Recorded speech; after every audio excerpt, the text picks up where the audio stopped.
Reed Carmine walked out of the oncologist's office on the 6th floor of Massachusetts General Hospital at 4:17 on a Tuesday afternoon, and he leaned against the wall of the hallway with his legs shaking and his eyes locked on the sheet of paper. The doctor had just handed him a white sheet with the hospital's logo printed in the upper right corner, the same hospital he'd donated $2 million to 3 years ago for the new pulmonary wing. The same hospital where his name sat engraved on a gold plaque in the main lobby, right next to the elevator that every patient pressed every morning, without knowing that the man who paid for the building was now standing in its hallway, holding a piece of paper that said his lungs were trying to kill him. Stage 3 lung cancer. Metastasized to the mediastinal lymph nodes. Operable but with a 22% 5-year survival rate. 22%. Reed knew what 22% meant because he'd spent 15 years of his life reading odds. Not in medical journals, but in backroom poker games and underground betting houses across the eastern seaboard, where 22% meant you don't put your money on that hand. You fold. You walk away. You let someone else take the loss. Except this time the hand was his chest, and folding wasn't an option. 22% was a coin flip, where the coin had 4 sides that said no, and 1 side that said maybe. He drove the black Bentley Continental GT back to the mansion on Beacon Hill, with the paper folded in the inside pocket of his coat, and his hands gripping the steering wheel with the force of a man who needs to hold something to keep from letting go of everything else. And he arrived at 7 p.m. to a house that was lit up like nothing had changed. The garden lights on their timer, the second-floor windows glowing white. Priscilla's Range Rover parked in its usual spot in the garage.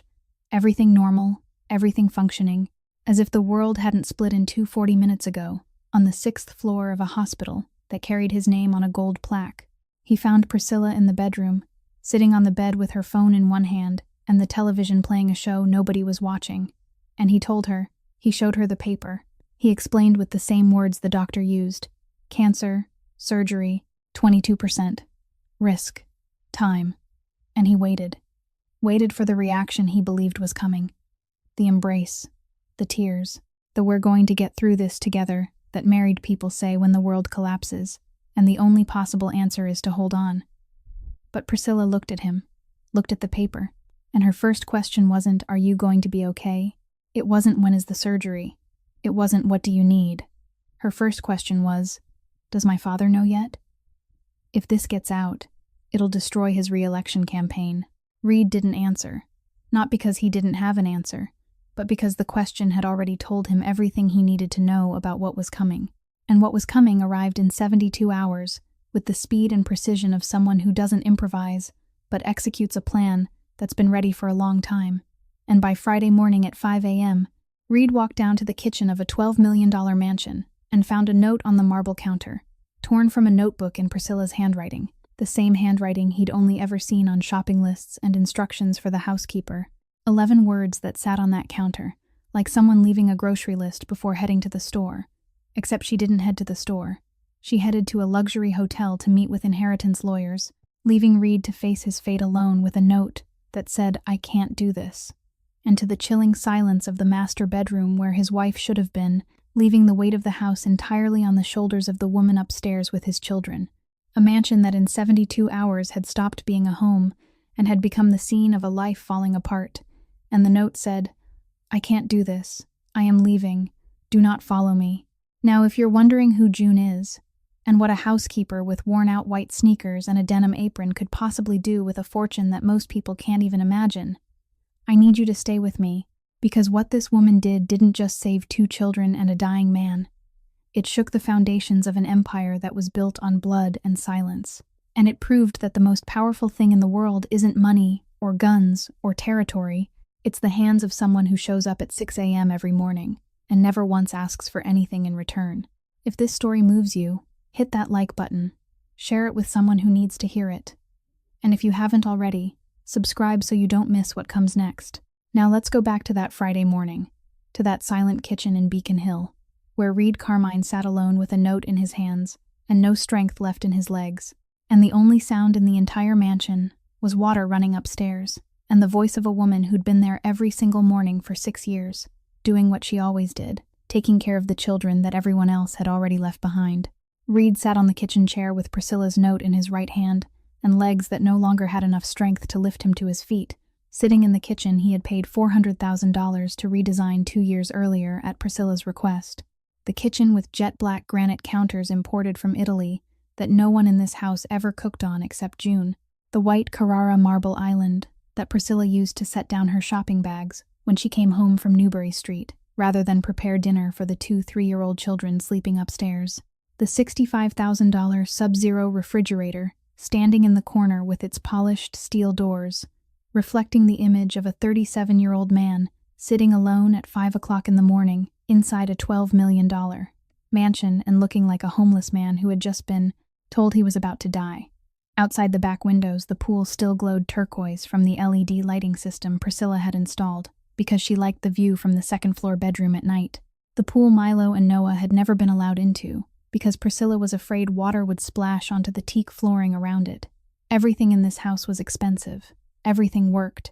Everything was in its proper place. And not one of those things could give Reed what he needed right now. The simplest thing, the cheapest thing, the thing that $12 million in interior design and $400,000 in granite and $65,000 in refrigeration couldn't buy, which was someone being here. One person. Anyone. Someone sitting in the chair across from him and saying he wasn't alone. The mansion was silent with that particular kind of silence that belongs to 5 o'clock in the morning in a house someone has just left. Not the silence of peace, but the silence of something that had just been hollowed out. The presence of an absence taking up more space than the person who had created it. And Reed sat inside that absence with 11 words on the sheet of paper, and 22% in his jacket pocket, and not a single plan for the next 6 hours, let alone the 12 days before they would open his chest on an operating table. Then he heard it. From the second floor. The sound of running water. Not strong, not weak. The steady sound of someone turning on a bathtub faucet with the kind of precision only a person who had done this thousands of times could have. And after the water came a voice. A woman's voice. Gentle but clear. Saying something to someone very small. The voice blending with children's laughter. And the sound of water splashing against the porcelain tub. And Reed realized it was the sound he had heard every morning for the last 6 years. From this very chair.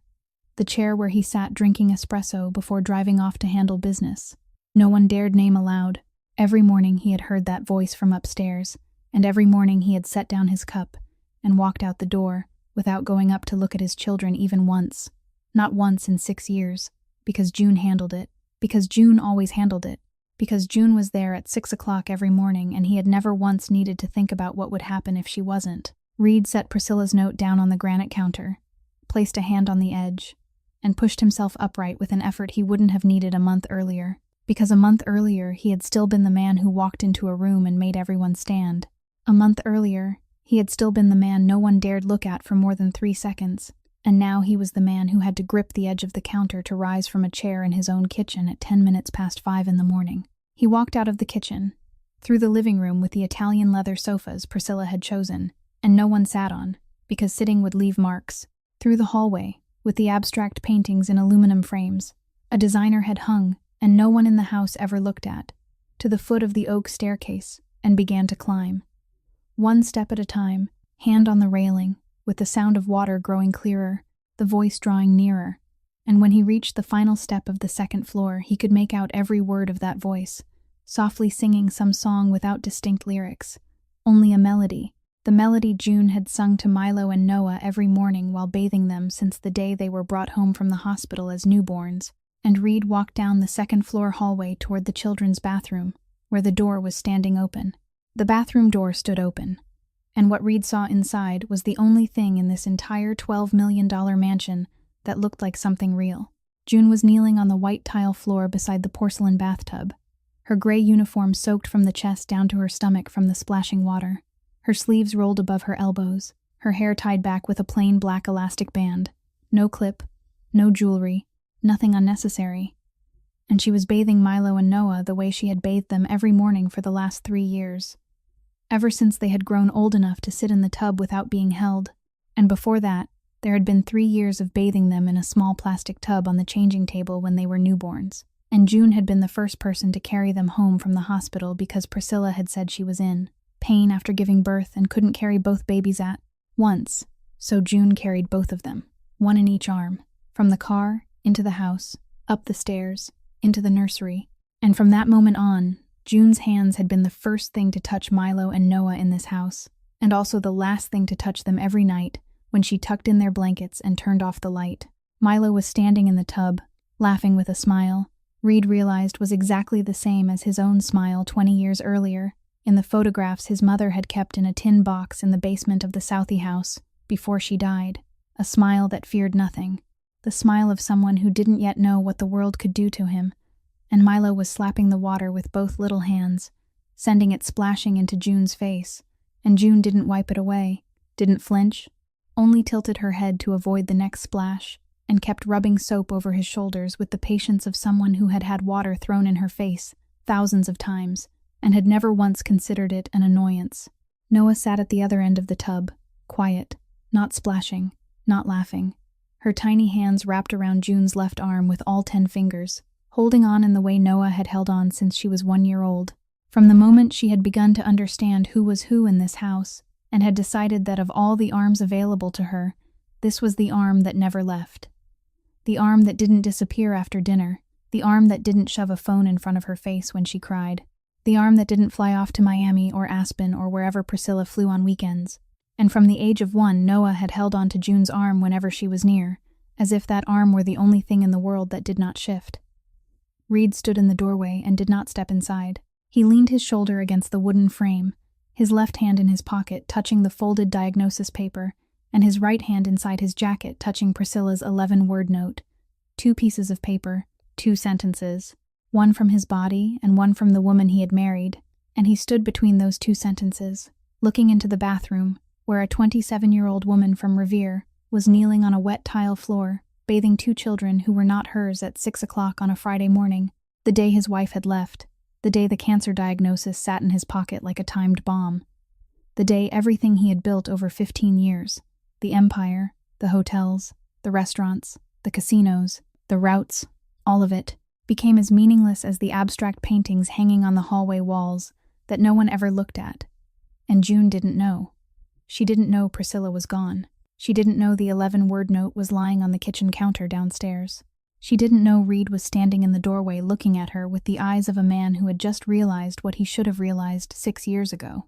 She only knew that the clock said 6, and at 6 she bathed the children, and that was what she was doing, what she did every morning. The one thing in this entire mansion that had not changed in the last 72 hours, the only routine still intact, the only hand still here.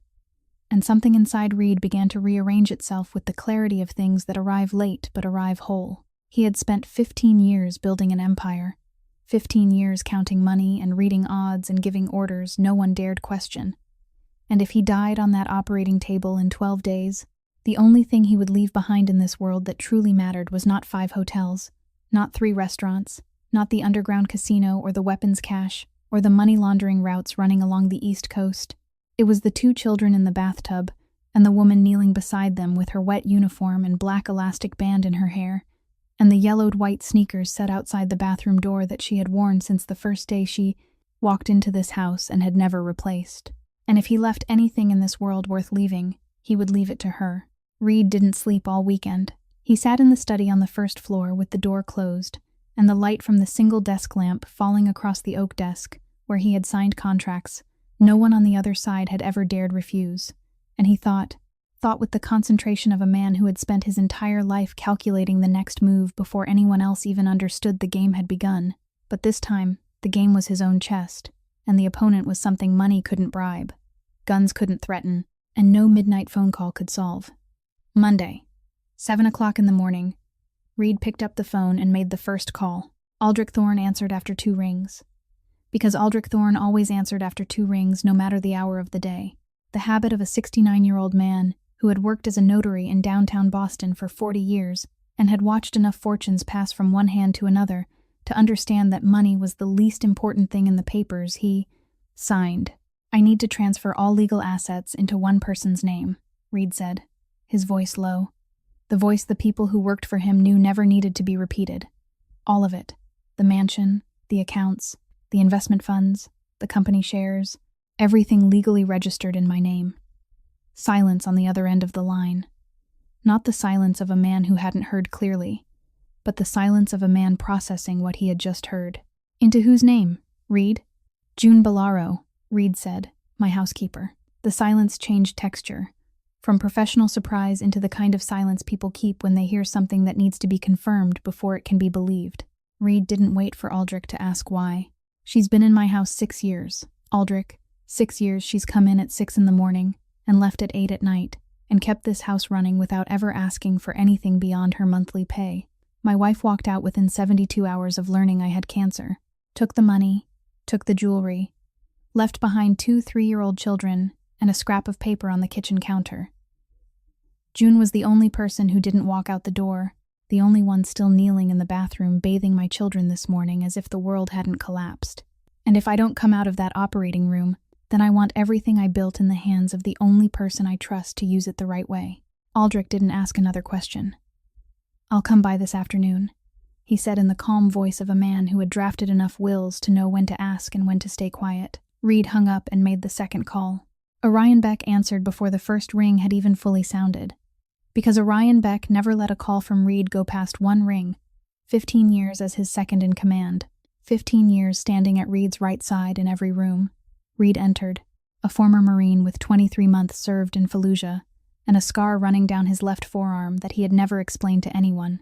42 years old, quieter than Reed, loyal in a way no contract could ever describe, because it didn't live on paper.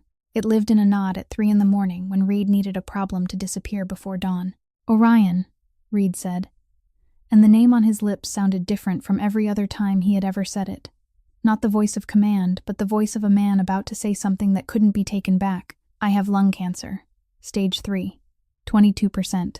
Surgery in 10 days. Silence. Not the 2-ring silence of Aldrich, but the silence of a man who had survived Fallujah and had never gone quiet for more than 2 seconds in 15 years. Suddenly staying silent for 5 straight seconds, the longest 5 seconds Reed had ever counted from Orion Beck. I need you to take over the entire underground side, Reed said. The casino, the warehouses, the routes, everything that doesn't exist on paper. Transfer it clean, cut it off completely from the legal assets. Not one dirty dollar flows back toward the children or June. Not one name gets attached to them. Shut it down or keep it. That's up to you. But if I don't come out of that operating room, I need to know that my world and my children's world are 2 completely separate worlds. Do you understand? Understood, boss, Orion said. 2 words. No more questions. No asking why. No asking about his health. No asking about Priscilla. Because Orion Beck understood that when Reed Carmine called at 7 on a Monday morning and said the 2 words, lung cancer, the only question that mattered wasn't, are you okay, but what do you need me to do? And Reed had just told him. And that was enough. Aldrich Thorne arrived at the Beacon Hill mansion at 2 o'clock on Monday afternoon with the brown leather briefcase he had carried for 30 years.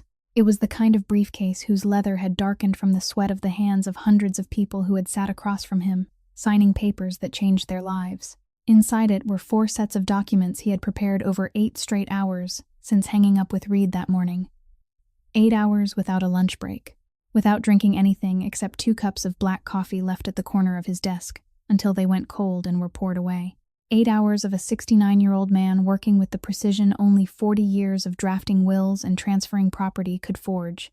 Because Aldrich understood that when Reed Carmine said this afternoon meant this afternoon, not tomorrow, not next week. He sat down in the chair across from Reed in the first-floor study, placed the leather briefcase on the oak desk, opened the clasps, and took out 4 thick folders with notarized seals stamped in the corner of every page. Then he began reading each line in the even, emotionless voice of a man presenting facts rather than opinions. The first set, the mansion at number 27 Chestnut Street, Beacon Hill, Boston, Massachusetts. Current market value, $12 million. Full ownership transferred into the name of June Marie Bellaro, born in Revere, Massachusetts. The second set, 4 bank accounts at Bank of America and J.P. Morgan Private Client. Total balance $7,400,000. Full ownership and full withdrawal rights transferred into the name of June Marie Bellaro. The third set, the investment portfolio at Goldman Sachs Private Wealth Management, including bonds, blue chip stocks, and index funds. Total value $6,200,000, transferred in full. The fourth set, 51% ownership of Carmine Holdings LLC, the parent company of a chain of 5 boutique hotels and 3 fine dining restaurants in Boston and Cape Cod.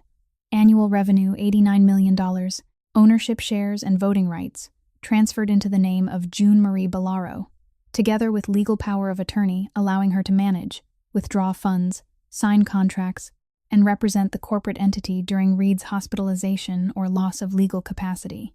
Aldrich finished reading, set the pen down beside the 4 folders already open to the pages requiring signatures, and looked at Reed, not to ask a question but to give him one final moment before the ink touched paper. Because Aldrich had watched enough people sit in this chair to know that there was a second, just 1 second, between the instant the pen touched the page and the moment the ink began to flow, when the person signing saw everything they were about to lose. And that second was the most important second in the entire process. Reed picked up the pen. His right hand trembled, a slight tremor in the fingertips, not because the tumor was pressing on the nerves in his lung or because the pain medication had weakened the muscles in his hand, but because what he was about to do had no return button, no midnight phone call that could fix it, no Orion who could make it disappear before dawn. He signed the first page, and the Beacon Hill mansion no longer belonged to him. The house he had bought 11 years earlier when he was 26, with cash from his first deal, a deal no one in real estate had dared ask where the money came from. He signed the second page, and the 4 bank accounts changed owners. The accounts he had opened one by one through the years of doing business, each one a milestone, a deal, a sleepless night.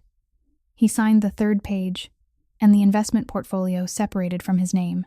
$6,200,000. He had spent 3 years building with the guidance of the Goldman Sachs wealth management team. He paid $300,000 a year. He signed the 4th page, and 51% of Carmine Holdings became the property of June Bellaro, the company he had built from nothing at 22, with a $50,000 loan from his grandfather Giuseppe, a loan his grandfather had taken from his retirement money and handed to him in a brown paper envelope on the kitchen table of the house in Southie, with only 1 sentence. "Don't disappoint me." Reed had turned that $50,000 into $89 million in annual revenue, and now that $89 million in annual revenue belonged to the woman he had paid $2,600 a month for 6 years to mop his floors and bathe his children. Each signature was a door closing behind him, and another door opening ahead. And when Reed set the pen down after the final signature, he no longer owned anything on paper except the Bentley in the garage and the clothes on his back. He looked at Aldrich with the hollow eyes of a man who had just given away everything he had built over 15 years and said, "Call June in." On Tuesday morning, June was standing at the kitchen counter, folding Milo and Noah's clothes. The tiny shirts, no bigger than her hand, folded once, and then folded again exactly the way she had folded them for the past 3 years, so they would fit neatly into the dresser drawers she arranged by color, because Milo liked choosing a shirt by color every morning, and if the shirts were in the wrong drawer, the child would pull the entire dresser apart onto the floor, and June would have to fold everything again from the beginning without a word of complaint, because June never complained. The little elastic waist pants she had bought 2 extra pairs of at Target the week before with her own wages because Noah was growing faster than Milo and the old pants had started to sit short above her ankles, something Priscilla hadn't noticed because Priscilla never looked at her daughter's legs long enough to see it. And the tiny socks that were always missing one match, the socks June found under the bed and behind the washing machine and in the crack between the mattress and the bed frame, with the patience of someone who had been searching for lost socks for 6 years and had never once considered it a burden. She heard her name called from the study, Reed's voice, but not Reed's commanding voice. It was Reed saying her name, June, only her name, with no task attached after it the way there always had been before. Not June clean the living room, or June the children need baths, or June prepare dinner at 7. Only her name hanging at the end of the sentence as if her name were the whole sentence. She set the half-folded shirt down into the basket and smoothed the front of her gray uniform with her palm by instinct, the motion she made every time before leaving the kitchen and stepping into the rest of the house, the part that wasn't hers, the part of Persian rugs and Italian leather sofas and framed aluminum art, one pass from chest to hip to make sure the uniform was straight and clean, because in 6 years she had never once stepped out of the kitchen in a wrinkled uniform. And then she walked through the hallway into the study. She stopped in the doorway. She stood beside the oak frame with her right hand resting on her denim apron and her left arm hanging at her side, feet together, back straight, eyes forward but not lifted directly to anyone's face. The same posture she had stood in at this very doorway for 6 years, every time she was called in. The posture of someone waiting for instructions, a posture that hadn't changed. Even though the first time she had stood there she was 21, and shaking during a job interview, and now she was 27, standing before an employer in a wheelchair, with a tumor in his lung. Reed sat in the wheelchair the doctor had prescribed the week before to conserve energy, because the tumor was pressing against the right main bronchus and making it hard for him to breathe whenever he walked more than 20 steps, his eyes more deeply sunken than they had been on Friday. His skin gray with a faint bluish cast around the lips that June recognized as a sign of oxygen deprivation, because she had read every pamphlet about lung cancer the hospital had left on the shelf in the waiting room when she took Reed to his follow-up appointment the week before. The blanket over his legs, the one June had draped over him that morning at 6, when she brought espresso into the study, and found him in the wheelchair with both hands gripping his elbows and shivering faintly because the mansion's central air kept the hallways at 66 degrees and Reed no longer had enough body mass to hold his heat. He had lost 14 pounds in the 3 weeks since the diagnosis. 14 pounds. June had tracked by watching his wrists every morning, when she handed him coffee, because the wrists were the first place you saw a person growing thin, and Reed's wrists now looked like the wrists of someone else. Beside the wheelchair, Aldrich Thorne sat in a wooden chair with the brown leather briefcase on his lap and the 4 signed sets of documents on the desk, and June knew at once that this wasn't a summons to clean a room or prepare dinner, because in 6 years there had never been a strange man in a suit sitting beside Reed when Reed called her in, and the presence of that leather briefcase and those papers stamped with red seals lying across the oak desk told June that whatever was about to happen in this room didn't belong to any part of the system she had known for the past 6 years. "June, sit down," Reed said. And the words "sit down" sounded different in his mouth from every other time he had ever said them. Because in 6 years Reed had said, "sit down" to June exactly once, the day of her interview. And after that, every time she entered the study, she stood, and he spoke, and she listened, and then went to do the work. But today he said, "sit down," and added, "please" after it. Please. The word he saved for important things. Please take care of the children tonight. Please stay late. Please don't tell the children their mother isn't ever coming back. He didn't use "please" for sitting down, not until today. June sat in the chair across from the desk, her back still straight, her hands still resting over her apron, her feet still together, and Reed pushed the 4 thick folders across the oak surface toward her, 4 heavy sets of documents with notarized seals that June had never seen on any paper in her life, because in her world, papers with seals belonged to electric bills and her mother's medical records and notices about overdue rent, not documents transferring assets worth tens of millions of dollars. And Reed looked at her from the wheelchair, looked up at her because the wheelchair sat lower than the chair she was in, and said, "June, what I'm about to say is going to sound insane, but it makes more sense than anything I've ever done in my life," Reed explained. He spoke slowly, 1 sentence at a time. In the low voice the people who worked for him knew was a voice that never said anything twice. But this time, that voice carried no command, only truth. He said that the papers on the desk transferred all of his legal assets into her name. The mansion, the accounts, the investments, the company shares, everything. That if he didn't come out of the operating room, then everything he had built over 15 years would belong to her. And June looked at the 4 sets of documents on the oak desk, without touching them, looked at them with the eyes of a person hearing a language she knew word by word but could not understand as a sentence, because what Reed had just said did not exist in any compartment her mind already had for processing information. In June's world, everything ran according to a system. She worked. She got paid. Her pay went into her account on the 15th of every month. She kept $400 for food and transportation. She sent $600 home to her mother in Revere to cover diabetes medication and the rent on the 3rd-floor studio apartment with no elevator. She put $400 into the savings account she had opened for Bea when her sister was 8, because she wanted Bea to have money for college, even though she knew that at this rate, it would take 14 years to cover even 1 year of tuition at any public school in Massachusetts. And whatever remained was what she lived on. That was the system. That was how the world worked. You worked, then you got paid, then you split it, then you sent it, then you lived. And what Reed had just said did not belong inside that system. It existed outside everything she had ever known, as if someone had just told her that the floor was actually the ceiling, and she had been walking upside down for 6 years without realizing it. June shot to her feet.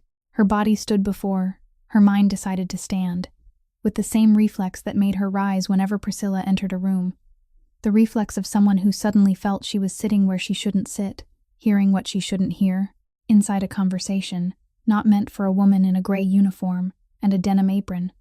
"No, sir," June said, and her voice had the certainty of a wall. "I'm your housekeeper. I clean your house. I take care of your kids. That's what I do. I don't own any of this." Reed looked at her from the wheelchair, looked up at her, and for the first time in 6 years he was in this position. The lower position, looking up instead of down, because for 6 years he had always stood or sat behind his desk, and June had always stood in the doorway one step below him.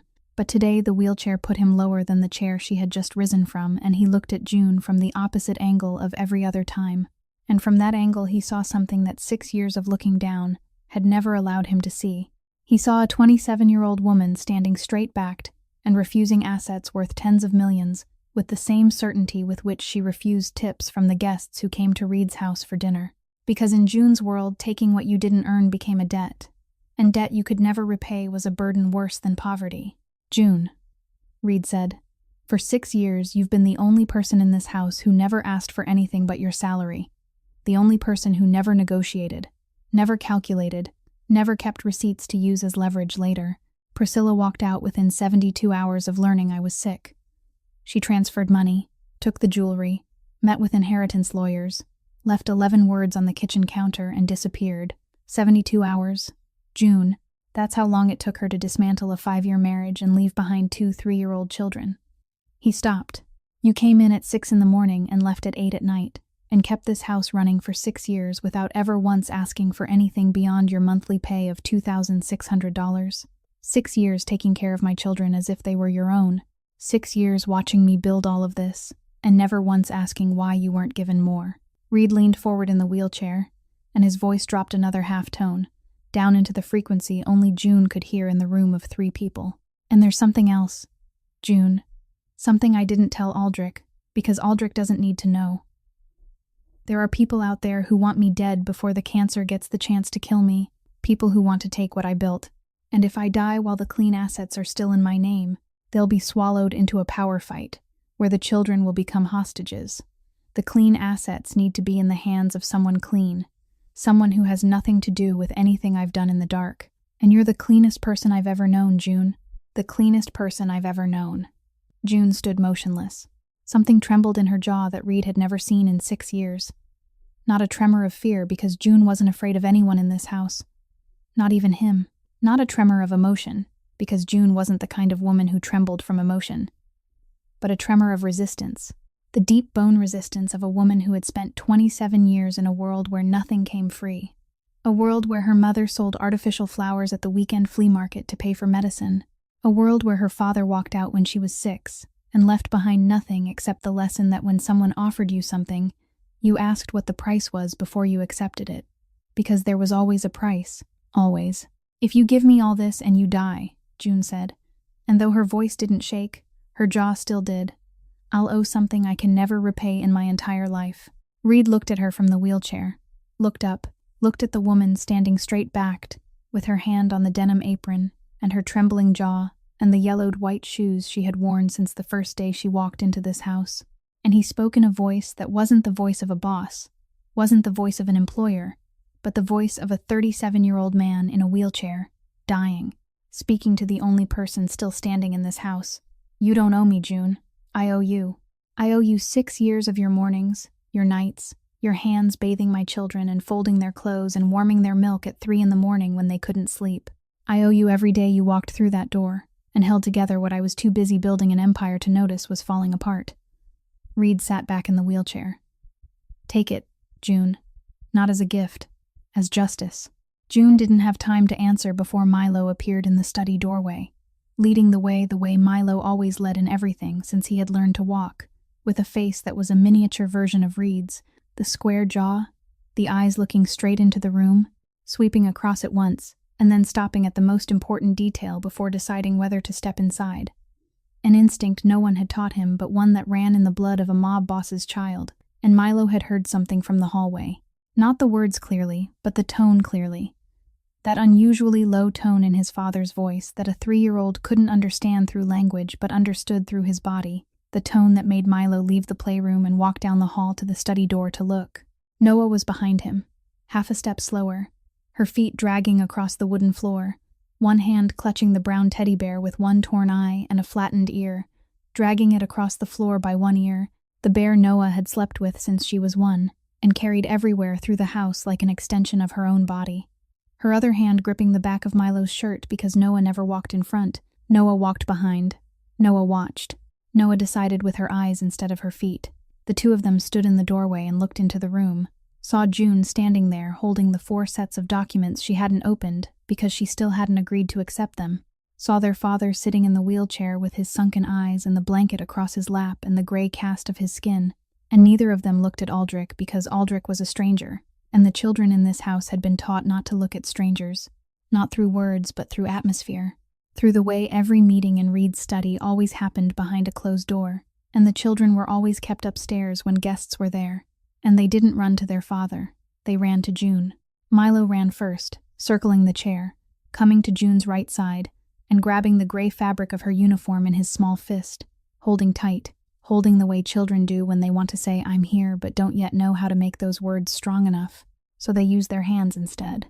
Noah came around behind June and wrapped both arms around her leg, her face buried in the fabric of the uniform at knee height, the teddy bear pinned between Noah's stomach and June's leg, and Noah closed her eyes when her face touched the fabric, closing them the way a child does after finding a safe place and deciding she doesn't need to look at anything else. Reed looked at his 2 children, clinging to the only person who hadn't left, looked from the wheelchair, looked upward, and something moved across his face that Aldrich recognized at once, because Aldrich had sat across from every kind of person for 40 years and knew the face of someone who had just seen the answer to a question they hadn't known. They were asking. Reed placed both hands on the arms of the wheelchair and pushed himself to his feet, pushed with an effort that a month earlier wouldn't have been necessary, because a month earlier he had been the kind of man who could rise from any chair in a single motion and make the whole room fall silent. But today he needed both hands, needed to breathe twice, needed Aldrich to half raise a hand to help, and for him to shake his head and refuse, because Reed Carmine didn't need anyone to help him stand. Never had, and wasn't about to begin today. He stood and then lowered himself to his knees on the wooden floor of the study, kneeling in front of the 2 children clinging to June's legs, and gathered both of them into his arms, holding them with the same arms that 15 years earlier had broken the bones in a man's hand in the basement of a warehouse in South Boston, and now wrapped around 2 small bodies with a gentleness he hadn't known he possessed.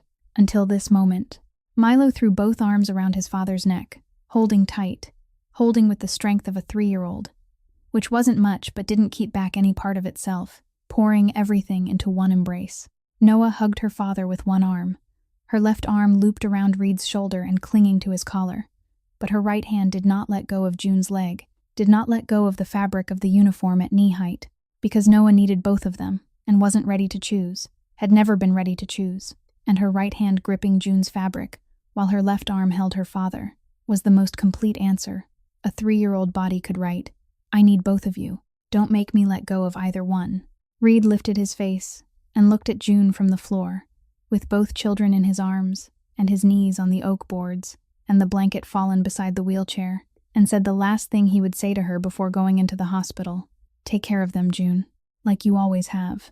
June looked down, looked at the 2 children clinging to her and their father kneeling on the floor, looked at the 4 sets of documents in her hands, and answered in a voice that no longer shook, a flat voice, the voice of 6 years, the voice she used every time Reed asked her anything, from whether dinner was ready to whether the children were asleep, to whether she could now accept responsibility for 2 lives and a fortune.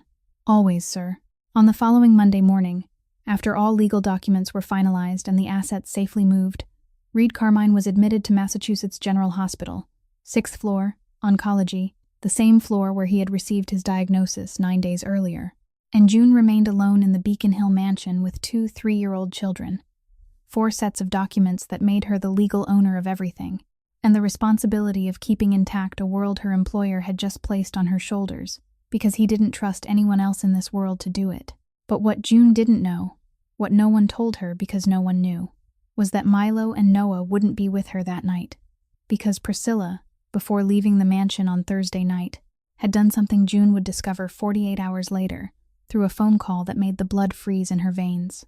Go back to that Thursday afternoon, a few hours after June had finished bathing the children, and while she was briefly out at the market buying groceries for the weekend, Priscilla took advantage of June's absence to pack 2 rolling suitcases and hurry the children into her car. When June returned to the kitchen, the house was eerily still, and she found a second, hurried note on the marble island claiming that Priscilla had taken the kids to her mother's in Wellesley for a few days because Reed had been admitted and she didn't want them in the gloom of the house. June didn't ask or follow. She had learned that questioning Priscilla's decisions wasn't an option. Priscilla's decisions were commands that moved from the second floor down to the first, and were carried out without response, like gravity. If Priscilla said the children were going to Wellesley, then the children were going to Wellesley, and June stayed behind in the mansion cleaning the children's empty rooms, folding clothes no one would wear for a few days, arranging toys back on the shelves with the kind of precision that meant when the children returned, everything would be exactly where they had left it. After Priscilla disappeared with the children that Thursday night, June spent that night and all of Friday alone in the $12 million mansion, cleaning empty rooms and waiting for a return that felt more uncertain with every passing hour. She wiped down the kitchen a second time, not because it was dirty, but because the emptiness of the mansion created a kind of unease that only softened when her hands were busy. When the cleaning cloth moved across the granite, and the broom brushed over the wooden floor, and any task at all filled the silence of the $12 million house with no one in it, except a 27-year-old woman in a gray uniform and a denim apron. Friday morning, she called Priscilla's mother in Wellesley, the number she had saved in her phone from her first year of working there, back when Priscilla was away and June had needed to ask about the Christmas dinner menu. Mrs. Ashford didn't answer. June thought she must be busy. Wealthy people were busy in the mornings. She knew that because she had lived in a wealthy person's house for 6 years. Saturday morning, she called again. The phone rang 5 times and went to voicemail. June left a message in the polite, brief voice of a housekeeper calling her employer's mother. "Hello, Mrs. Ashford. This is June. I'm calling to check on Milo and Noah. Please call me back when convenient." No one called back. Saturday afternoon, the worry changed shape. From mild uncertainty into something heavier. Something that sat in her stomach like a stone. She called Priscilla, the number she had kept for 6 years, the one she used when the children were sick, or when she needed to ask about dinner, or when a supplier called, and Priscilla wasn't home. She dialed and heard 3 short beeps, and then the automated voice. "The number you have dialed is no longer in service." June dialed again. Same result. A third time. Same result. The number had been disconnected. Priscilla had disconnected the phone number June had, the only number linking her to the woman who was holding the 2 children she had cared for since the day they left the hospital as newborns.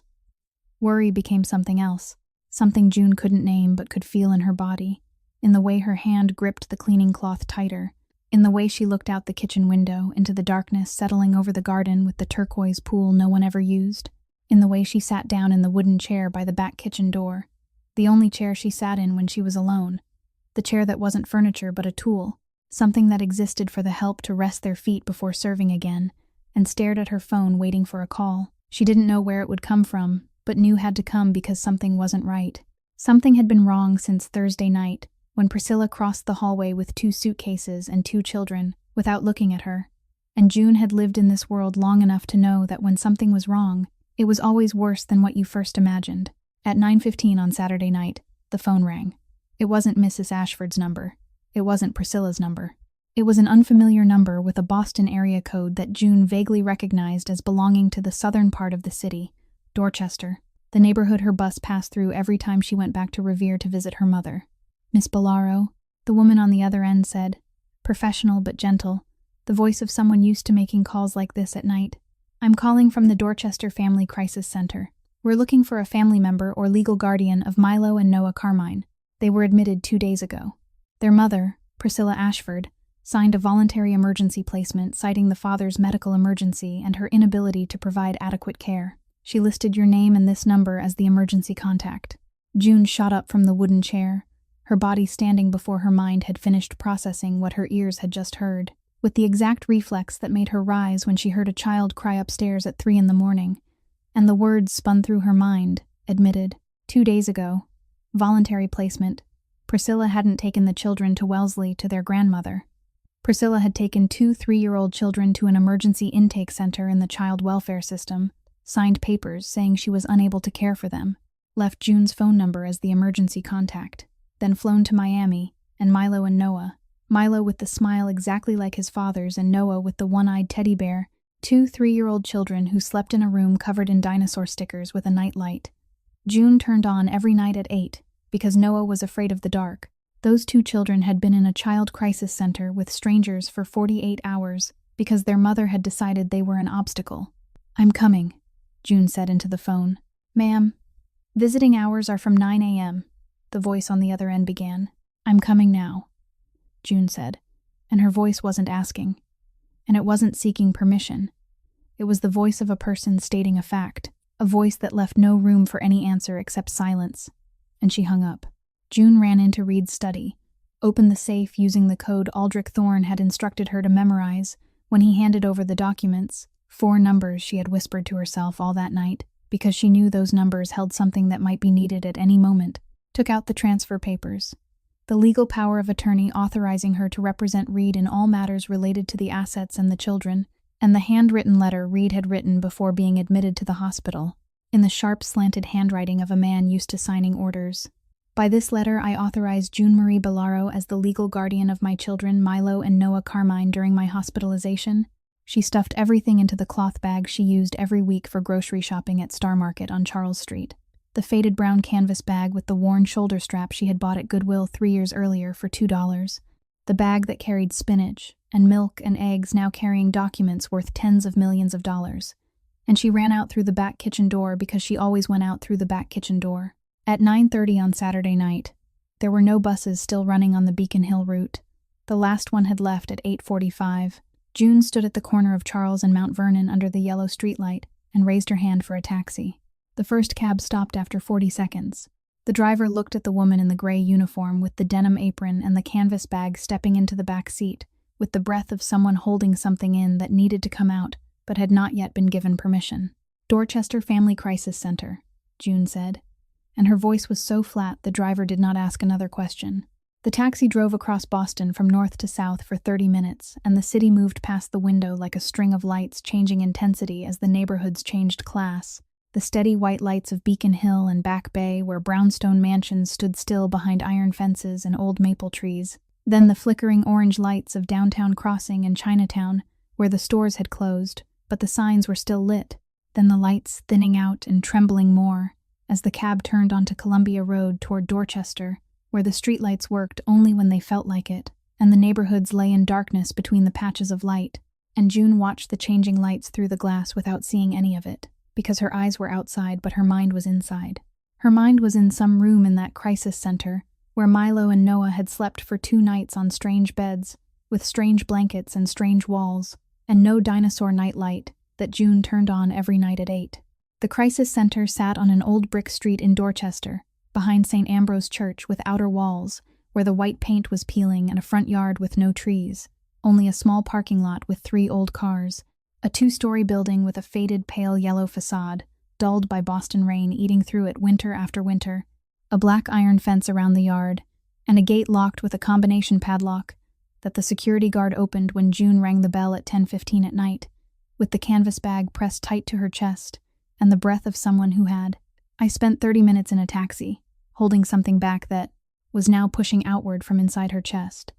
The center director came down from the 2nd floor, Miss Ruth Garvey, a woman in her 50s with her hair twisted up and glasses hanging from a chain against her chest, wearing a long nightgown and house slippers, with the expression of someone used to being awakened at night, but not used to seeing a woman in a maid's uniform appear at the door, with papers proving ownership of $12 million in real estate. "Your family of the children?" Garvey asked. Not really a question, but step 1 in the procedure she carried out every week to decide who was allowed to take children away and who was not. "I'm the person who's taken care of them since the day they were born," June said, and she opened the canvas bag and placed the documents on Garvey's desk, one set at a time. the transfer papers notarized by Aldrich Thorne, the legal power of attorney, authorizing her to act as the legal representative for the assets and the persons under Reed Carmine's guardianship, and Reed's handwritten letter. Garvey read each page with the calm method of someone who checked paperwork every week, verified the seals, matched the signatures, checked the ID number on June's identification, then looked up. "Documents are in order," she said. "I'll get the children." Garvey disappeared behind the door leading to the fluorescent-lit hallway, and June stood alone in the office. Stood the way she always stood, hands on apron, back straight, and she looked out the window while she waited, because she needed to look somewhere else so she would not look at the hallway where the children would appear. Because if she looked at it now, then the thing she was holding back would come out before the children arrived, and she was not allowed to break in front of them. And when she looked out the window, she saw it. The black sedan parked on the opposite side of the brick street. Engine still running, headlights off, but the light inside the car just bright enough for June to see two shadows sitting in the front seats, two men she did not know but recognized by the way they sat.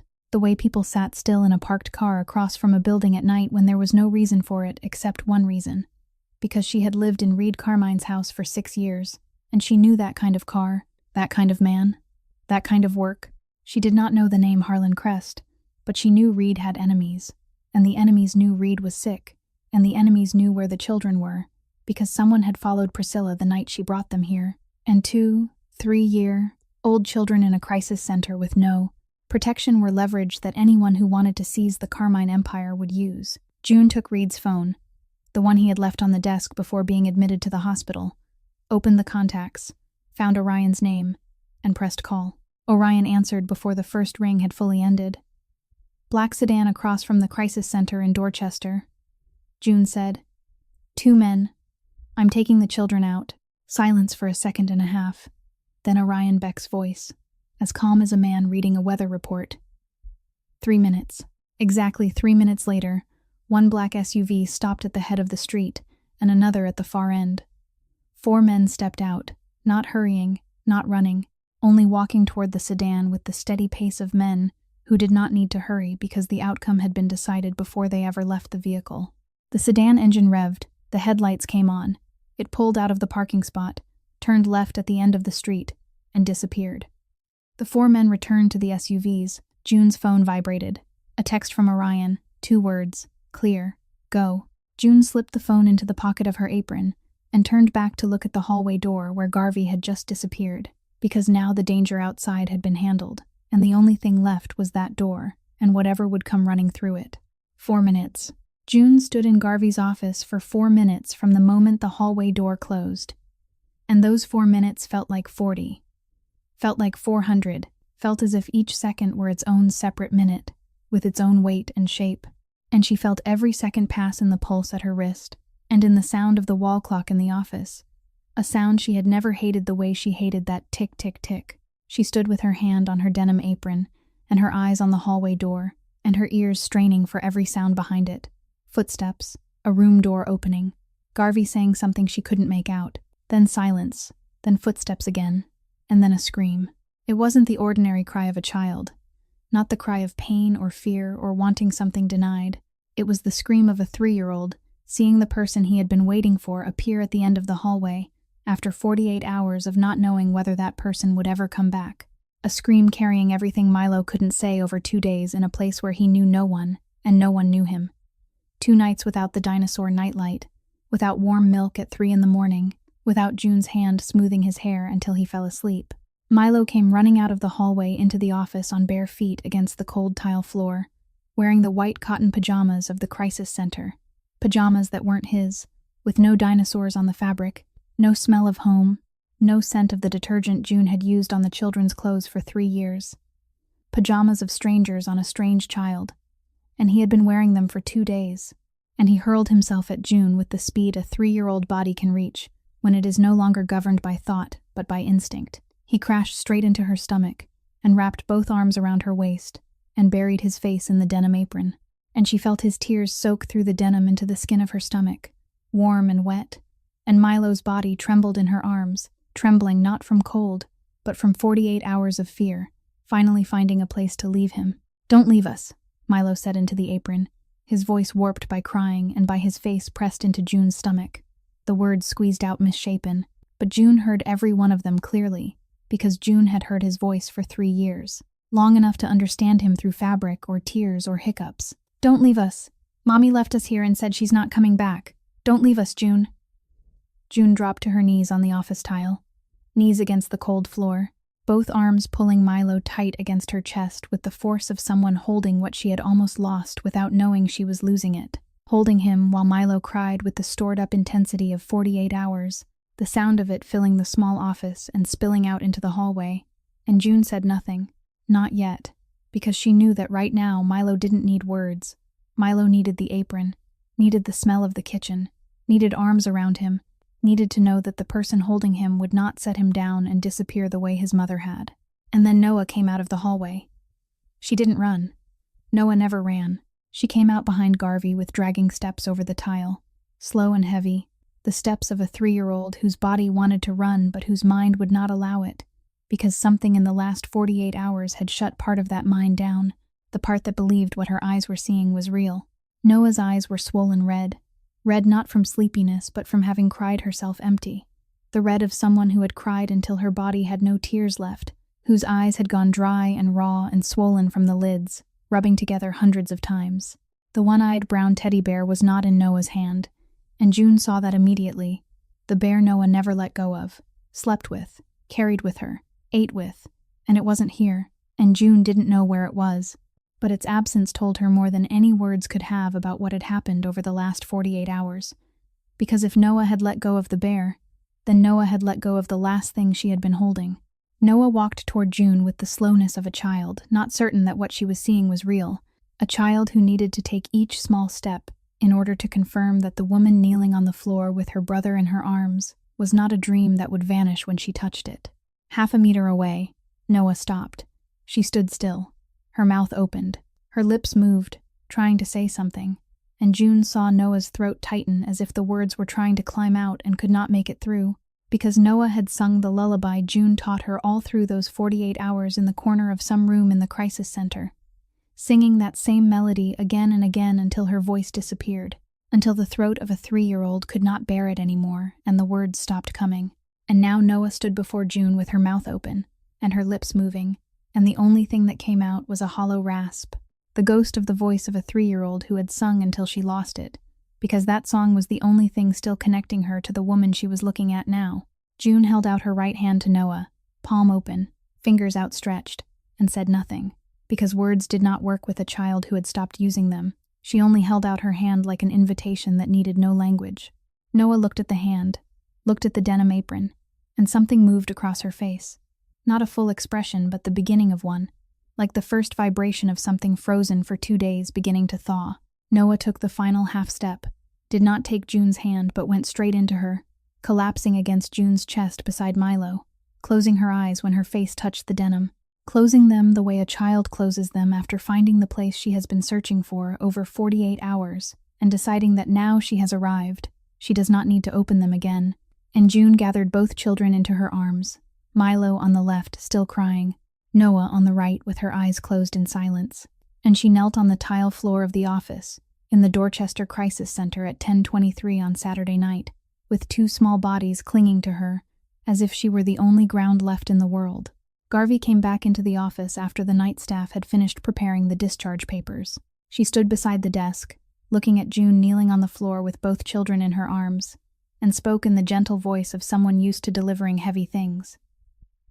"I need to tell you about Noah," she said.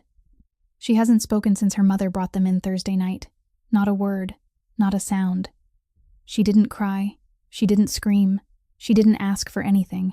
The first night one of our staff tried to hold her, and she pulled away and went to the corner of the room and sat on the floor with a blanket over her knees and stared at the wall, and she's been there since, 2 days. The same corner, the same wall. She eats when we put food in front of her, but she doesn't ask for it. She sleeps when her body gives out, but she doesn't close her eyes on purpose. It's like something inside her decided to shut down to protect what was left." June heard every word Garvey said, while her arms still held Milo crying against her chest, and her eyes stayed on Noah, lying collapsed beside her, brother with her eyes closed and her body motionless. And what Garvey described was not information, but a picture June could see with perfect clarity, as if she were standing in that room, watching Noah sit in the corner by the wall, with a blanket over her knees, staring at one fixed point for 48 hours. A 3-year-old mind shutting down like a machine pulled from its outlet when it had taken more than it could bear.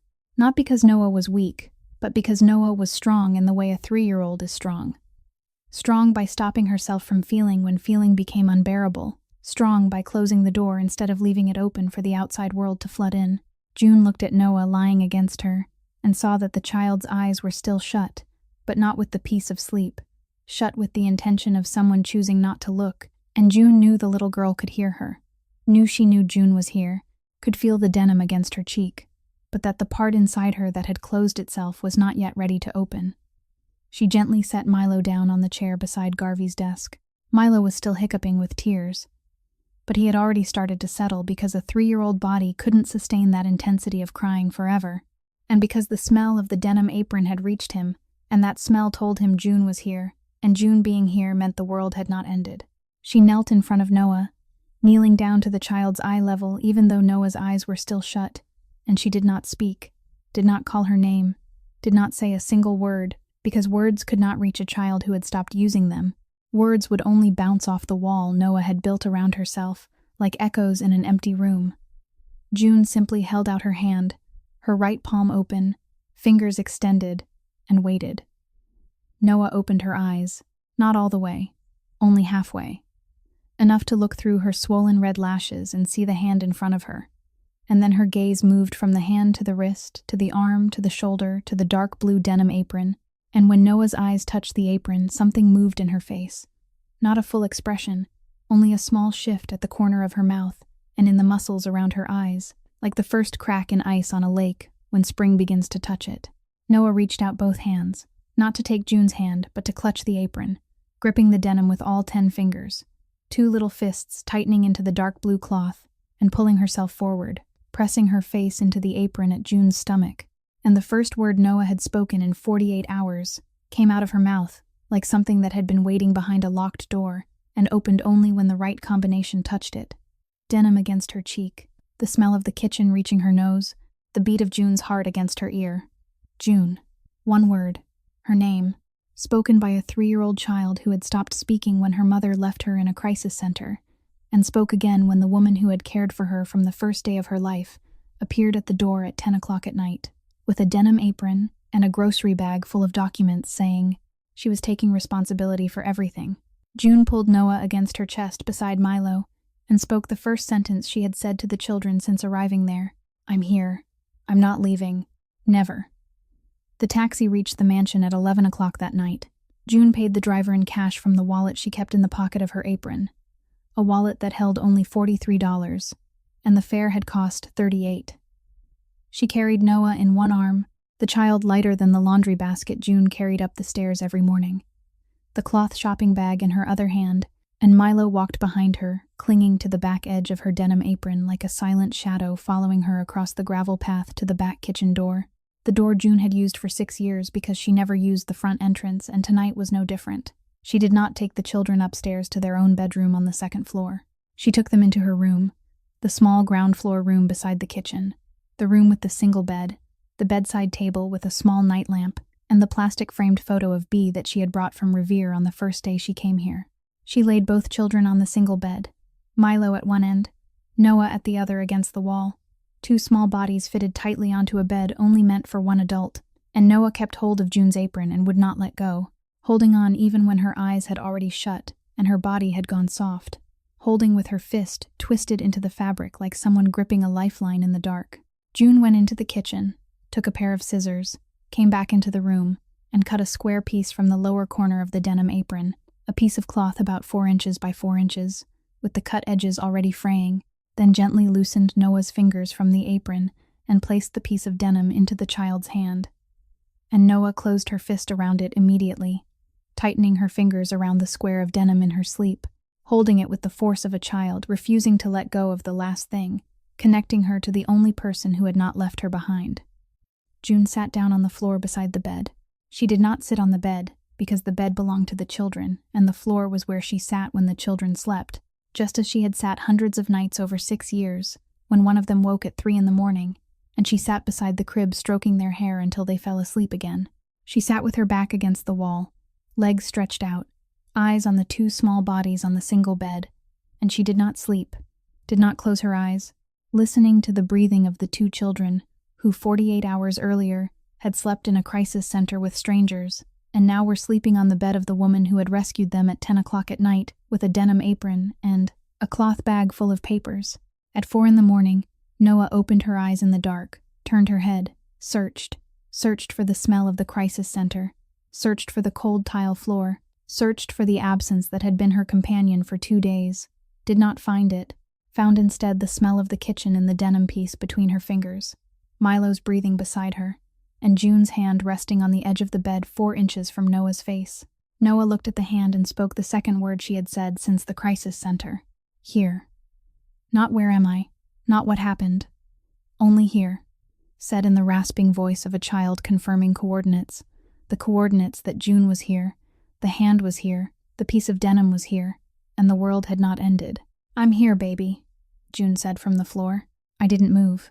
Noah closed her eyes and fell asleep again, and when she fell asleep again, her shoulders lowered, her jaw softened, her fist around the denim loosened a little, as though the word here spoken by her and confirmed by June had switched off something that had been running without pause inside her body for the past 48 hours.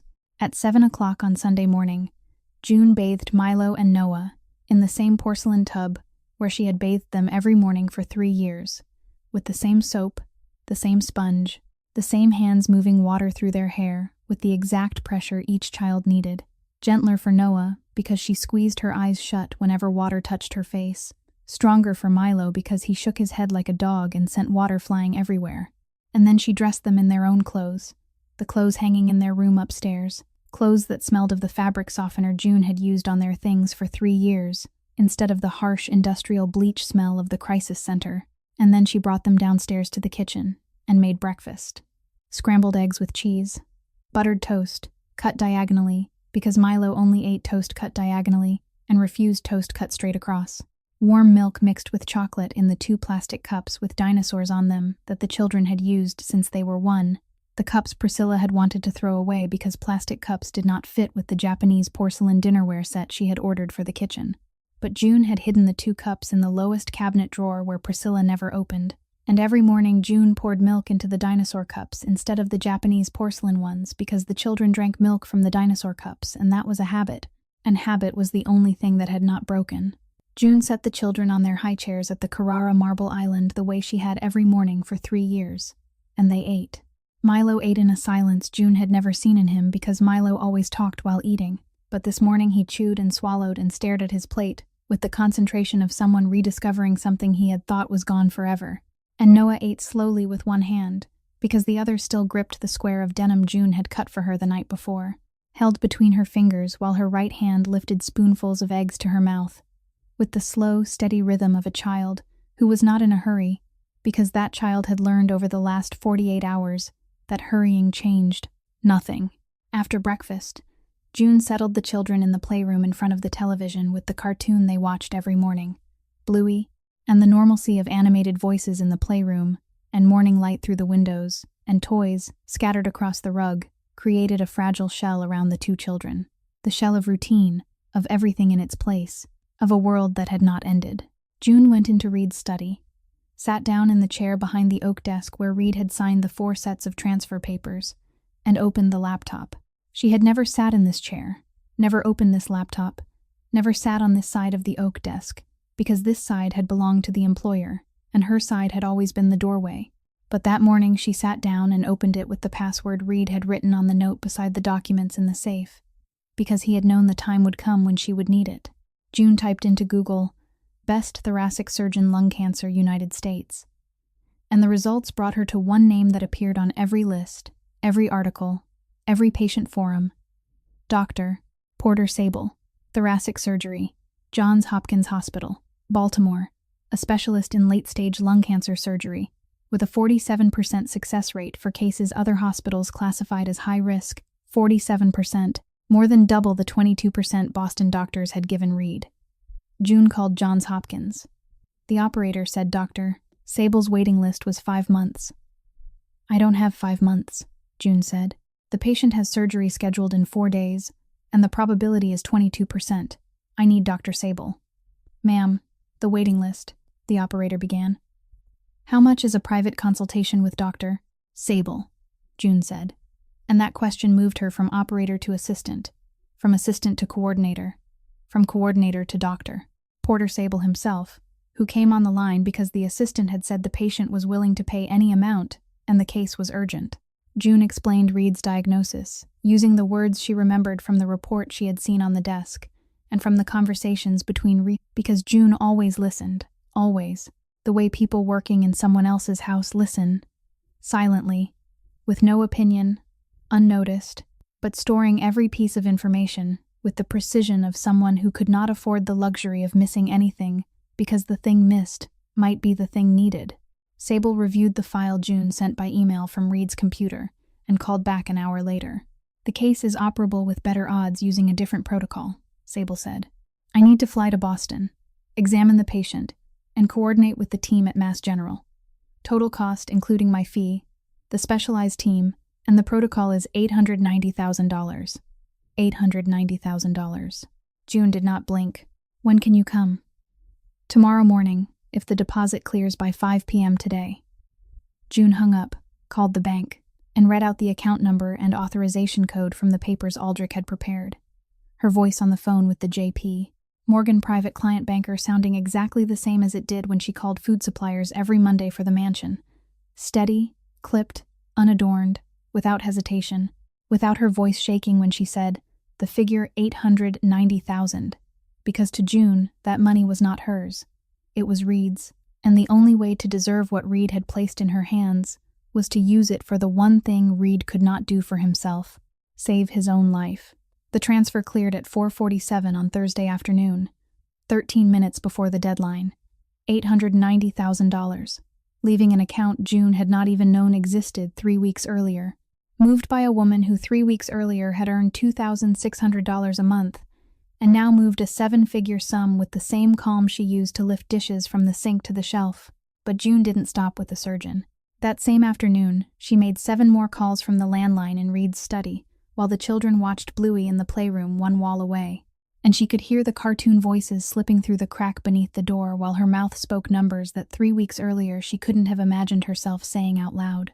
The first call was to Mass General Hospital, a specialized post-operative care package, private nursing 24 hours a day, intensive monitoring, early rehabilitation, $340,000.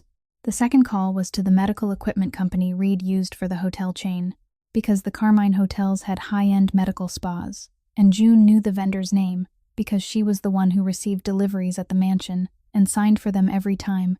A hospital room prepared to the surgeon's specifications, a positioning support bed, updated monitoring equipment, supplemental portable oxygen, $185,000. The third call was to the nutrition specialist Reed had once consulted for the menus in the Carmine Holdings restaurants, a post-operative nutrition plan for a 37-year-old patient recovering from lung surgery, $42,000. The fourth call was to Aldrich Thorne, additional legal and notarization fees, $120,000.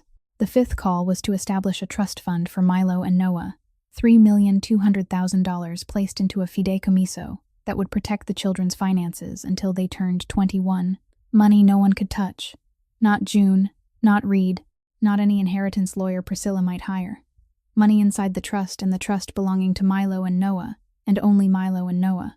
The sixth and seventh calls were to keep Carmine Holdings operating while Reed recovered, to pay the staff, pay the vendors, keep the 5 hotels and 3 restaurants running normally, so that when Reed woke up, the company he had built from his grandfather Giuseppe's $50,000 loan would still be standing. Every call came out of June's mouth in the same voice she used when calling in produce orders for the mansion every Monday. Steady, clipped, without hesitation, not the voice of someone spending money that wasn't hers, but the voice of someone who knew exactly where every dollar had to go, because every dollar belonged to Reed, and the only purpose was to keep Reed alive and keep the children safe. While June moved clean money from the first-floor study, Orion Beck moved the underworld from the other side of the city.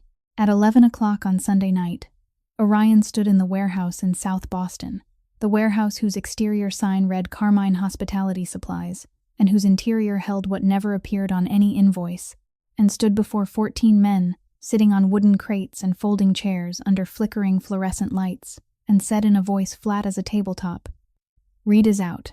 I'm in charge for now. Anyone who doesn't like it, the door is there." No one stood up. No one asked why, because in that world, why wasn't a question people lived long enough to ask. 2 hours later, at 1 o'clock on Monday morning, Orion sat across from Harlan Crest in an Italian restaurant in the North End, a restaurant owned by one of Harlan's men and closed for this meeting. The two men seated on opposite sides of a wooden table, with 2 espressos, no one drank, and candlelight moving across the tabletop. And Orion said exactly one sentence in a voice no louder than the candle flame itself. "Touch the kids or the woman, and I will find you in a place where no one will find you." Harlan looked at Orion, looked into the unblinking eyes of the former Marine who had served 23 months in Fallujah, and Harlan backed off, not because he feared a sentence, but because he feared the man who said it, because Harlan knew Orion Beck never said anything he wouldn't do. While Orion handled the darkness, June turned the mansion into light. She went into the children's bedroom on the 2nd floor and replaced the white linen sheets Priscilla had chosen, white sheets pulled flat and tight like hotel bedding that the children had slept on for 3 years, without anyone asking if they liked them, and changed them for color, blue sheets printed with clouds for Milo because Milo loved clouds, and asked June every afternoon why clouds moved, purple sheets printed with butterflies for Noah because Noah could stand looking at butterflies in the garden every summer morning without getting tired of it. She removed the expensive educational toys Priscilla had bought from the recommendations in parenting magazines, toys the children never touched, because they hadn't been bought for children to play with, but for parents to display, and replaced them with the toys the children actually used, little plastic cars June had bought at the dollar store whenever Priscilla was away, the small ball hidden under the bed, the box of crayons hidden in Milo's backpack, because Priscilla didn't allow drawing in the bedroom. She took down the abstract paintings on the hallway walls, the aluminum-framed pieces the interior designer had hung and no one ever looked at, and replaced them with photographs of the children that she printed from the old phone Reed had given her 4 years earlier. Milo with birthday cake on his face at 2, Noah asleep on the sofa hugging a pillow, the 2 of them sitting on the kitchen floor laughing, photographs no one had ever printed, because in this house, the children's pictures lived in the housekeeper's phone, not on the walls of the mansion, and she bought simple wooden frames at CVS on Charles Street and hung them at the eye level of a 3-year-old child, not at adult height, not at guest height, at the height where Milo and Noah would see themselves every time they walked down the hall. That night, after the children were asleep, June sat at the kitchen table with a sheet of paper and a ballpoint pen and wrote out the spending list in careful, rounded handwriting, the same handwriting she used when making grocery lists every Monday, listing each allocation from the specialized surgical team and intensive care package to the Children's Trust Fund and the company's stabilization fund, ensuring every dollar was accounted for, and the total at the bottom of the page was exactly the figure Reed had placed in her hands. Not 1 cent extra. Every dollar went into one of 3 places: saving Reed's life, protecting Milo and Noah's future, preserving the empire Reed had built. For June, nothing. Dr. Porter Sable flew from Baltimore to Boston on Friday morning on the 6:45 flight to Logan Airport, arriving 40 minutes late because of fog over the Chesapeake Bay, and June waited in the lobby of Mass General Hospital with the 2 children, because leaving them with anyone else after what had happened at the crisis center was something her body would not even allow her to consider. Milo carrying a backpack with a change of clothes that June had packed the night before in case they had to stay, Noah carrying the brown one-eyed teddy bear that Garvey had found under the bed in the crisis center room when June asked before they left, and the square of denim in her other hand. Sable examined Reed for 2 hours in room 614 on the 6th floor. Oncology, the same floor where Reed had received the diagnosis, the same hallway where he had leaned against the wall with his legs shaking and the paper in his hand. And when Sable stepped out at 11 that morning, he said to June, who was sitting in the waiting area, "The tumor is operable with the new protocol. Probability goes from 22 to 47%. It isn't certainty, but it's the best I can give." On Saturday afternoon, the day before surgery, June brought Milo and Noah into room 614 to visit Reed. The hospital room now held the equipment June had ordered: a new monitor, a positioning support bed, a side table with the nutritional supplements prescribed by the specialist, and Reed sat on the bed in a pale blue hospital gown with his head shaved clean, shaved that morning to prepare for surgery even though lung surgery didn't require it. But Reed had asked for it because he had told the nurse that if he was about to let someone open his chest, he didn't want anything unnecessary left on him, and the absence of hair made him look smaller, more fragile, as if the thick black hair June had seen every morning when she brought coffee into the study had been the final layer of armor, and someone had just stripped it away and exposed what the world was never supposed to see, the fragility of a man no one had dared call fragile in 15 years. Milo went in first, entering the hospital room with his eyes moving quickly over the cables and the monitor screen, and the hospital gown and his father's shaved head, moving with the seriousness of a 3-year-old trying to process something hard by looking straight at it instead of turning away. Then he walked to the bed and took his father's hand, holding it with his small hand and the strength of a 3-year-old, not much, but not holding any of it back, pouring all of it into 5 fingers wrapped around his father's finger without saying anything, because there were moments when Milo understood that hands spoke more clearly than mouths. Noah came in after him, slower, stepping forward with the teddy bear pressed to her chest and the square of denim in her other hand, and a clear plastic folder tucked beneath her arm. A folder June hadn't known Noah had brought, because she had hidden it in the backpack all the way to the hospital.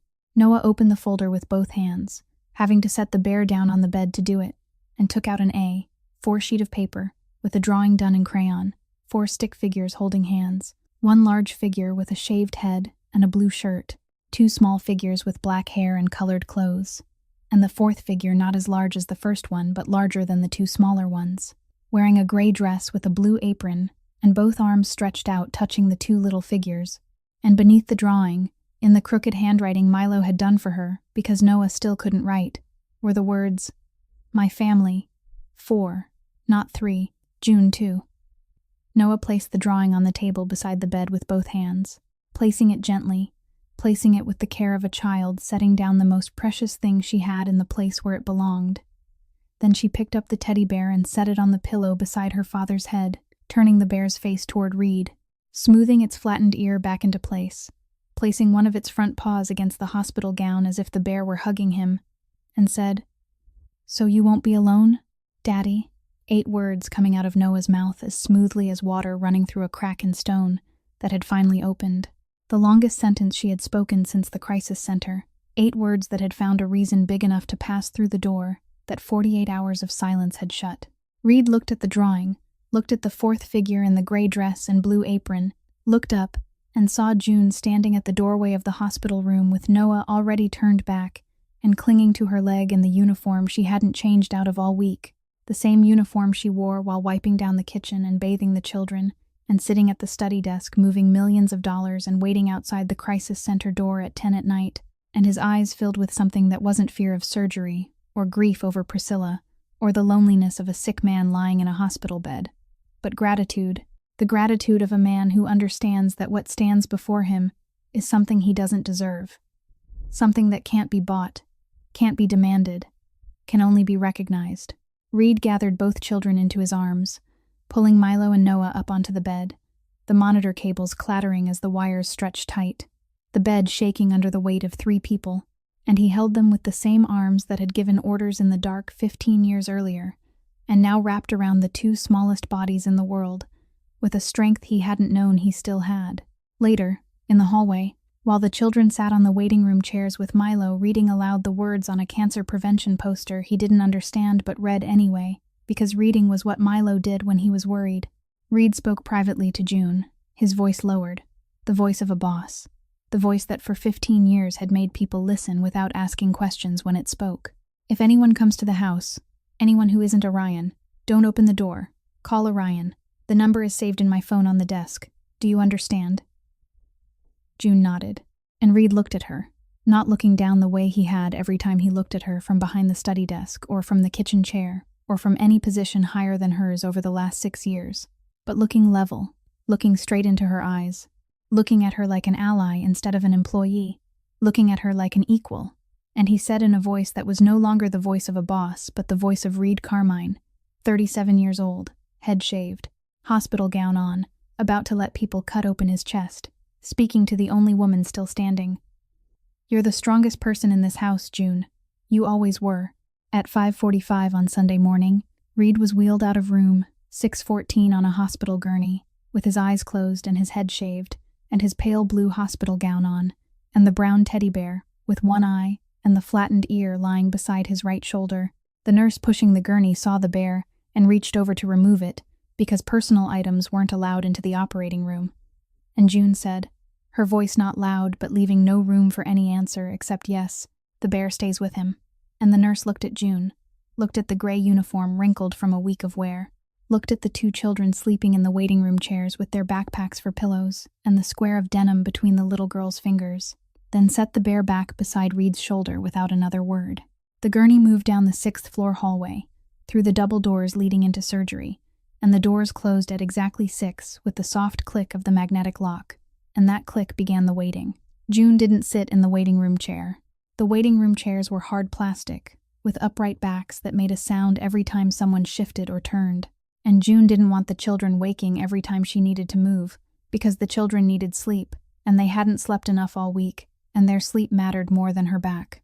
She sat down on the floor of the 6th floor hallway beside the surgical doors, sitting with her back against the wall and her legs stretched out on the cold linoleum, then arranged the two children around her the way she had arranged them on the single bed in her room, the way she had arranged them for 3 years whenever they needed sleep and she needed to stay close.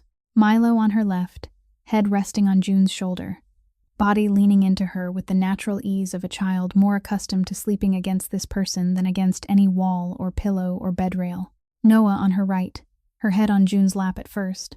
Then in her sleep she inched upward until her head came to rest on June's chest, at the place where the heartbeat was strongest, the place where the beat traveled through breastbone and uniform fabric and cheek skin into Noah's ear, and told her June was here without her having to open her eyes and check, the square of denim clenched in her right hand and pressed between her chest and June's chest.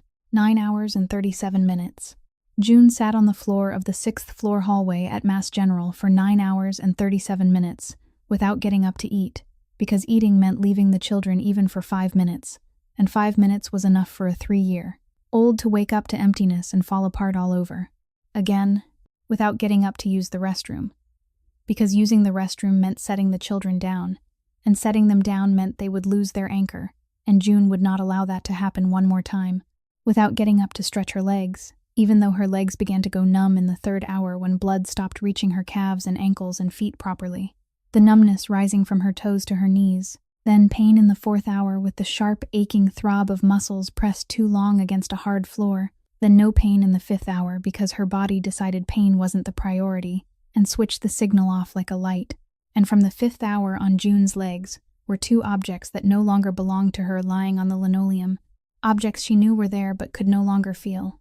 The children woke up, ate crackers from the canvas bag June had brought, drank water from the bottle she had packed into Milo's backpack, asked where Daddy was, and June said Daddy was with the doctor, and they went back to sleep.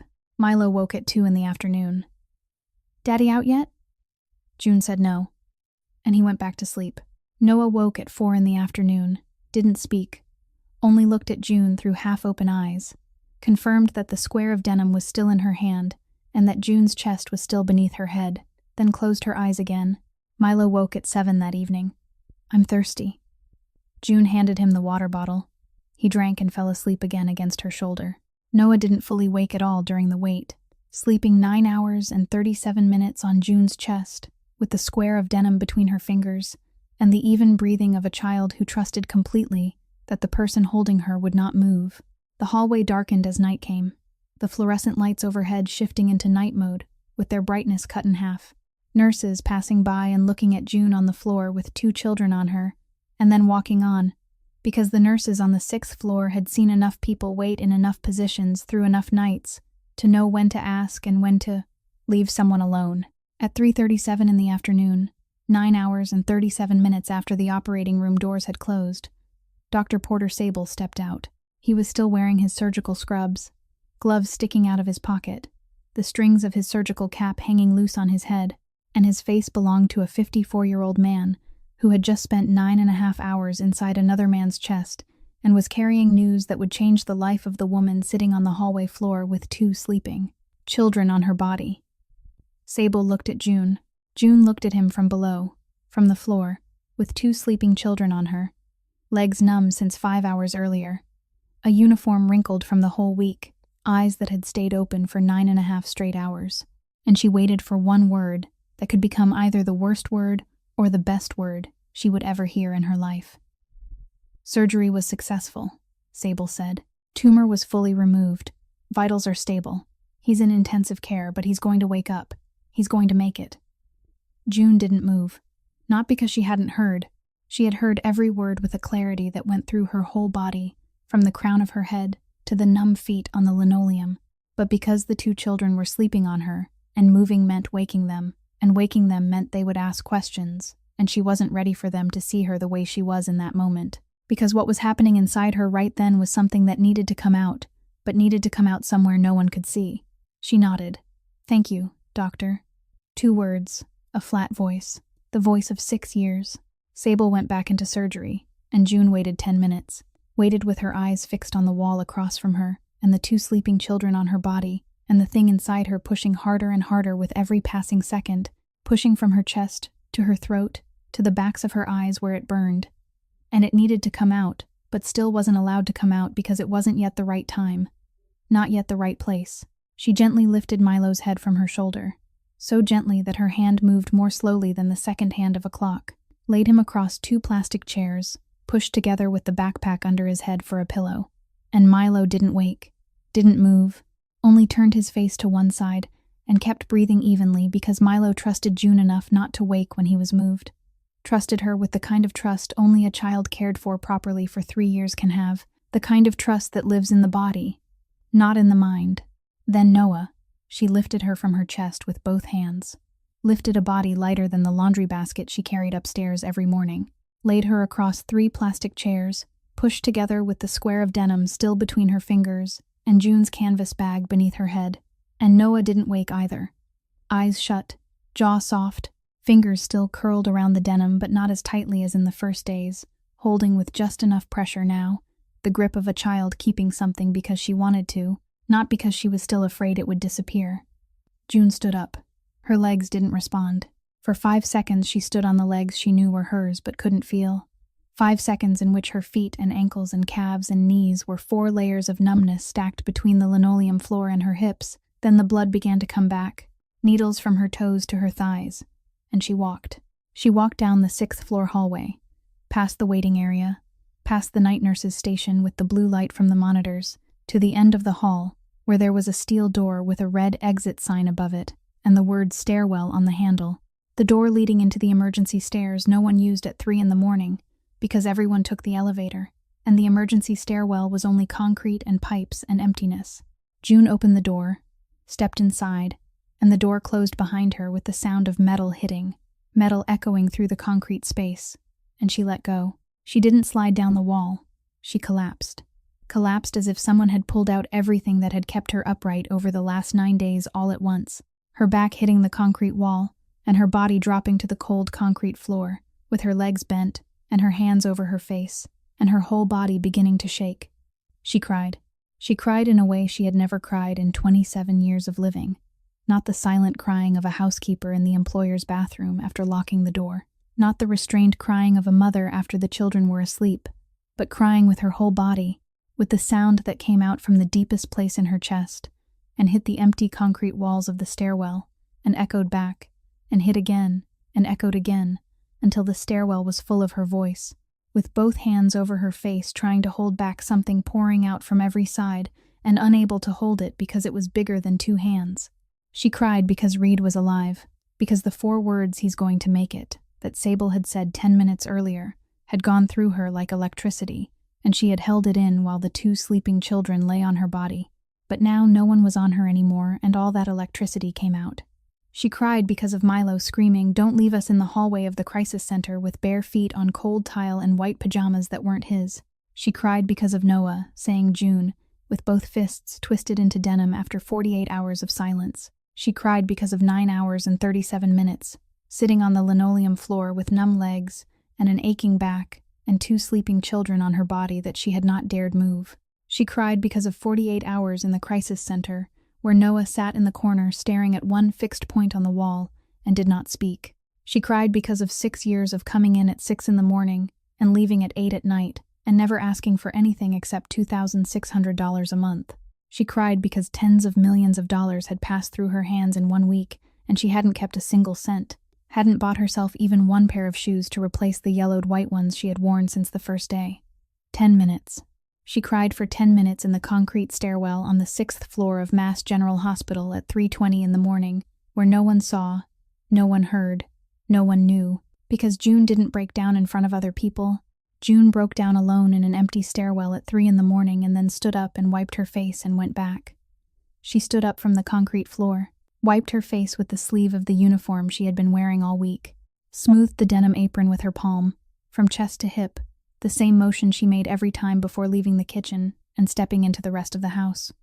Took one breath, opened the stairwell door, stepped into the hallway, walked back down the hall to the waiting area, sat down on the floor beside the 2 children sleeping on the plastic chairs, back against the wall, legs stretched out, hands on her lap, eyes dry, hands still, the old posture, the posture of the caregiver, the one who holds things up, the one who is there when no one else is. And when she finally breaks, she breaks alone where no one can see, and then comes back and sits in exactly the same place, as if nothing had happened. Reed Carmine opened his eyes 3 days after the surgery. He did not open them quickly. He opened them slowly, like a door that had not been used in a long time and needed to test each hinge before letting in the light. And the first thing he noticed was sound, the steady beeping from the monitor on his right, marking the heartbeat of something still running, even though he had stopped for 3 days. Then light, the flat white fluorescent light of a recovery room with no windows. Then voices, small voices, voices he knew more clearly than any sound on earth, because he had heard them for 3 years from the kitchen where he drank espresso. Voices competing to say something he could not yet make out, but could feel through his skin, through his bones, through some part of his chest that had been sewn shut 3 days earlier. He turned his head to the left and saw Milo and Noah sitting on the edge of the bed, clean, wearing clothes he recognized. Milo's green dinosaur shirt, Noah's purple flowered shirt, the clothes June dressed them in every morning, and they sat there looking at him with 6 bright eyes, with the intensity of 2 3-year-old children who had waited 3 days for their father to open his eyes, and now that his eyes were open, did not know whether to laugh or cry or shout or stay quiet. "Daddy," Milo said, his voice trying to stay steady but trembling on the last word. "You woke up," and he took his father's hand, holding it with a 3-year-old hand pouring all its strength into the grip without holding anything back. Then he told him in the voice of a child saying what no child should ever have to say. "Mommy left us at a place with people we didn't know. She said she wasn't coming back. I didn't sleep." Noah stopped talking, and Milo's jaw trembled for half a second before he clenched it with the same force Reed had seen every time the boy fell in the garden, and decided not to cry. Noah did not speak. Noah took the drawing from the bedside table where June had placed it on the first day and handed it to her father. 4 stick figures holding hands. "My family. 4, not 3. June too." Then she took the teddy bear from beside the pillow where it had stayed through the whole surgery and placed it back beside her father's head, smoothed the bear's ear, adjusted its paw, then climbed onto the bed and lay beside her father, not on top of him but next to him, head on the pillow, body pressed against his hip, eyes open, staring at the ceiling. Right hand holding the square of denim, left hand searching for Reed's until she found it and laced her fingers through his. 5 small fingers threaded through 5 large ones. And she said nothing, because her body lying beside her father's body was the most complete sentence she could write. "I'm here. You're here. We're here." Reed felt Noah's fingers between his, small, warm, holding on with the grip of a child who had learned that if she did not hold on, she lost things, and something rose in his throat that was not pain and not anesthesia, but something that had been gathering for 3 days behind closed eyes, and had now found a way out, one tear sliding down his temple and falling onto the pillow, and he did nothing to stop it. Reed turned his head to the right and saw her. June sat in the white plastic chair in the corner of the room beside the window overlooking the hospital courtyard, sitting straight-backed, hands on her knees, feet together, yellowed white sneakers on her feet, her gray uniform wrinkled with the fixed creases of something that had been worn through sleeping and crying and walking and sitting for more than a week without being changed, the blue denim apron with a square piece cut from the lower right corner. She sat there silently watching the scene before her. The 2 children on the bed with their father, the drawing on the blanket, the teddy bear beside the pillow, the fingers laced together, watching with the expression of someone observing something she had helped build but that did not belong to her, something that was hers in effort but not in ownership, something she cared for but did not claim. "June," Reed said in a voice still hoarse from 3 days with a breathing tube. "What did you do with the money?" June looked at him from the plastic chair and answered in the same voice she used every time she answered, whether dinner was ready or the children were bathed or the laundry was finished, the voice of 6 years, the voice that did not change even though what she was saying was the most extraordinary thing anyone had ever said in that hospital room.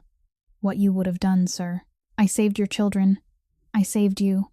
And I made your house a home."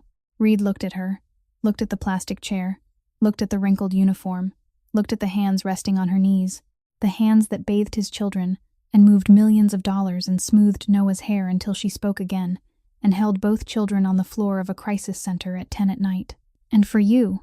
Reed asked. "What's left for you?" June looked at Milo on the bed, with his jaw set and his hand gripping his father's hand, looked at Noah lying beside her father with the square of denim in one hand, and her fingers threaded through his, and the steady breathing of a child, who finally had both the people she needed in the same room, and she smiled, not the polite smile she gave every morning when Reed thanked her for coffee, not the work smile she gave when guests praised dinner, a different smile, a smile born from somewhere deeper than her mouth, from the place where the things that cannot be bought and cannot be lost and do not depend on the amount of money in an account or the number of rooms in a mansion are kept. "I already have everything, sir." After June and the children left the room, Orion Beck came in, stood beside the bed in the posture of 15 years, back straight, arms folded, and gave his report as briefly as always. The underground side had been transferred cleanly. The casino was being dismantled in an orderly way. The warehouses had been cleared, the roots cut. Harlan Crest had withdrawn completely after the meeting in the North End. Not one trace of blood attached to the children or to June. Not one dirty dollar flowing back toward the clean assets. Reed nodded. "Good," and added one sentence Orion had never heard in 15 years. "Thank you, Orion. From now on I'm just a hotel owner." And Orion looked at Reed, looked at his boss for the first time in 15 years, and saw him smile, not the half smile he used when he won a card game, or when an enemy realized he had lost, but a real smile, a smile in his eyes. 6 months later, Orion drove the black SUV taking Reed and Milo and Noah to Revere on a Saturday morning. 6 weeks after surgery, Reed was strong enough to sit in the back seat for 4 hours, but the doctors had not yet cleared him to drive, so Orion drove, and this was the first time Orion Beck had driven for a purpose that had nothing to do with the dark, driving an old boss and 2 children to pick up the younger sister of the housekeeper in working-class Revere, the 3rd-floor studio apartment with no elevator. Dot opened the door, a 62-year-old woman who sold artificial flowers at the weekend flea market, with legs swollen from diabetes, and the eyes June had inherited.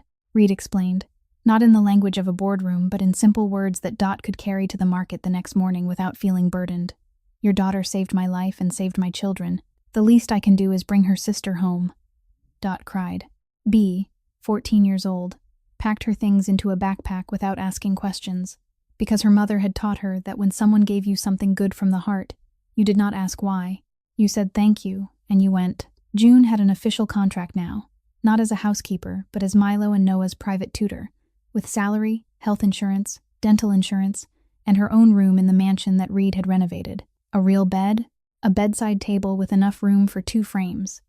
One plastic minion frame June had brought from Revere with B's picture in it, one wooden frame Milo had chosen at the stationery shop on Charles Street because the wood color matched the color of June's apron.